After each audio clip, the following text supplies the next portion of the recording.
Hey guys, I'm Nick and welcome back to the channel. Or if you happen to be a new visitor here or a regular visitor who hasn't subscribed yet, why haven't you? Please go ahead and click on that big red subscribe button to stay up to date with all the latest Star Trek news on YouTube. Well, today we're talking about episode 3 of Star Trek Prodigy entitled Starstruck. It's sort of episode 3 because episode 1 and 2 was like a double part episode. So we're calling it episode 3 even though it's kind of episode 2. And the crew got to learn a bit more about the ship.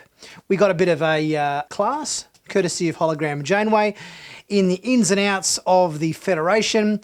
And we got to learn a bit more about the various different rooms, ships, locations, and functions that the USS Protostar can provide for our young and up-and-coming crew. So let's take a look through Star Trek Prodigy episode 3 entitled Starstruck.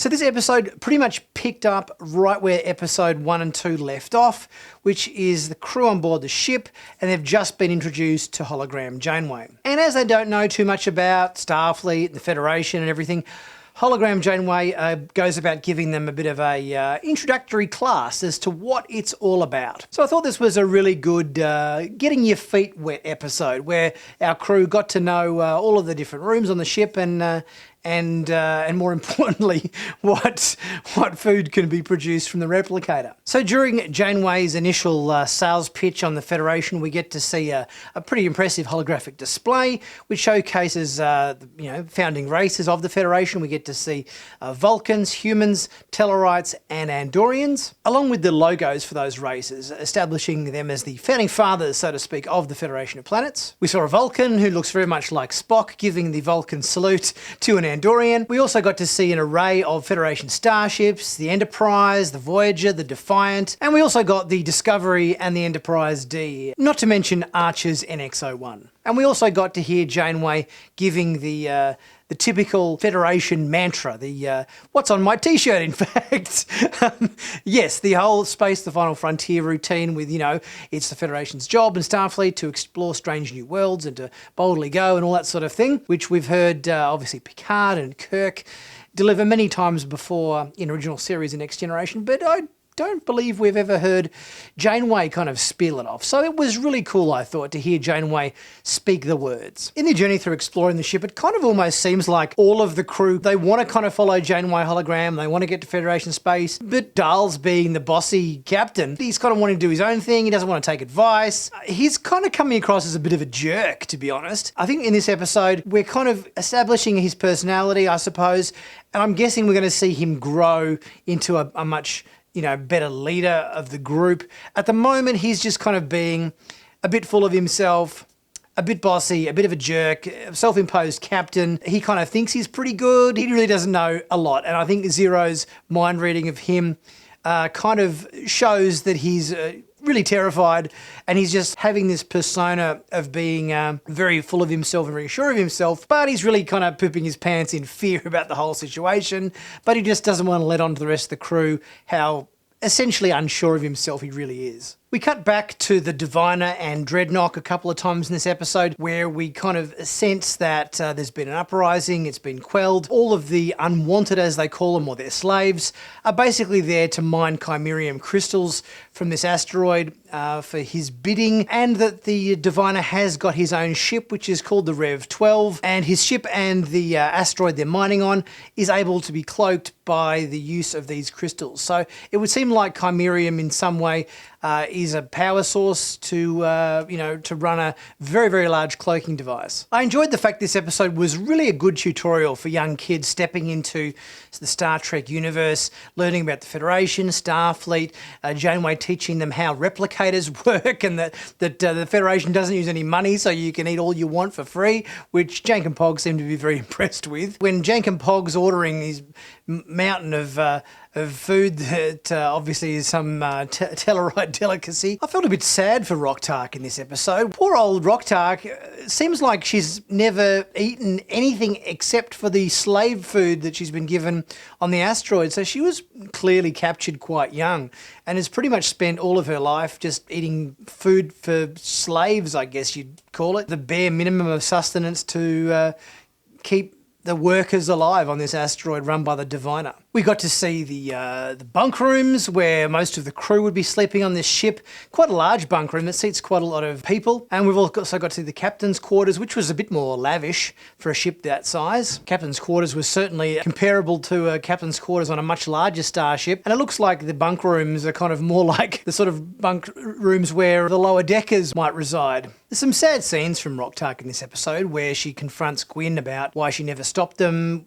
Obviously all the kids had been taken prisoner and sent to work in the mines, and Gwyn was clearly told that they were criminals, needed to be punished, but they were in fact innocent people who were just abducted and put to work at the Diviner's whim to mine chimerium crystals for him. So the propulsion systems on the protostar seem quite advanced. It in fact has 2 warp cores rather than just the usual one, and Jacob says that just one of these warp cores will take them to warp 9. So what does that mean? 2 warp cores will take them to. Maybe 2 warp engines means that they will be able to sustain warp 9 for much, much longer than usually starships can do before the engines burn themselves out. We also saw a 3rd engine, which is like a mystery engine, which Jacob doesn't quite know what the purpose of this engine is, but looking at that control panel we saw in last week's episode, I'm guessing this has something to do with the transwarp drive, enabling the ship to exceed warp 9 quite significantly and travel far greater distances in shorter times. I love the whole sequence in this episode where the ship gets caught in the gravity well of the star. I really got to say that the graphics in this show are so gorgeous. Nebulas and the ship and the graphics, just everyone is just so beautiful to look at. And they've really done a superlative job in this show, getting those space scenes looking just glorious. Another piece of very nifty technology we hear the protostar has is a vehicle replicator in the cargo bay for them to spontaneously build any craft they need. So I guess if they're on a planet that needs a ATV or something, they can create off-road vehicles. If they're on a water planet, they can probably create boats or jet ski type craft or something. It's pretty fancy, this ship.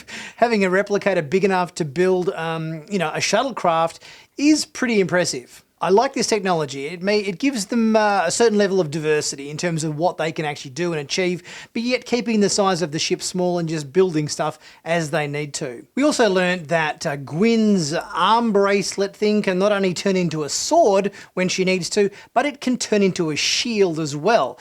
So she can use it for defensive or for offensive combat. We got a fight scene between Roktak and Gwyn, which was kind of cool as well. Not to mention a bit of zero-G action, which you don't kind of see too much in Star Trek. I guess with an animated show like this, it's good because in the past, no matter what damage the ship takes, no matter what problems occur, they've always got gravity. But in this case, we don't have to have gravity because it's fully animated. So it's nice when you can do extra little things like that in Star Trek we don't see too often. I love the fact that when the crew gets stuck and Dahl finally submits and calls upon the hologram, when Janeway appears, she's holding the obligatory cup of coffee.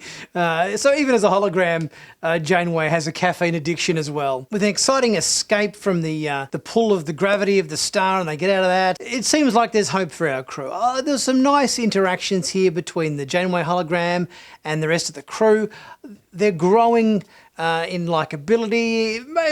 Maybe Dal not as much. I think he's got a certain level of arrogance that he's going to have to overcome, I think, to maybe win over some of the rest of the crew and maybe shake off that little bit of cockiness and ego that he's got going on. But, I'm sure we're going to see all the characters grow throughout the course of the show. And I'm really looking forward to it. It's really enjoyable. Only 2 or 3 if you count the first episode as a double episodes in, so I'm really looking forward to seeing what more adventures the crew of the USS Protostar has in store for them. Guys, what did you think of this episode? Did you like it? Did you enjoy it? I'm really enjoying this show. I'm thoroughly liking it. Leave your thoughts in the comments section. Don't forget to leave a super thanks if you're able to. That much appreciated. It really helps the channel out. Like and comment as always, and Subscribe if you haven't already done so. And also check out my merch store where you can pick up some cool Star Trek flavoured t-shirts like this one.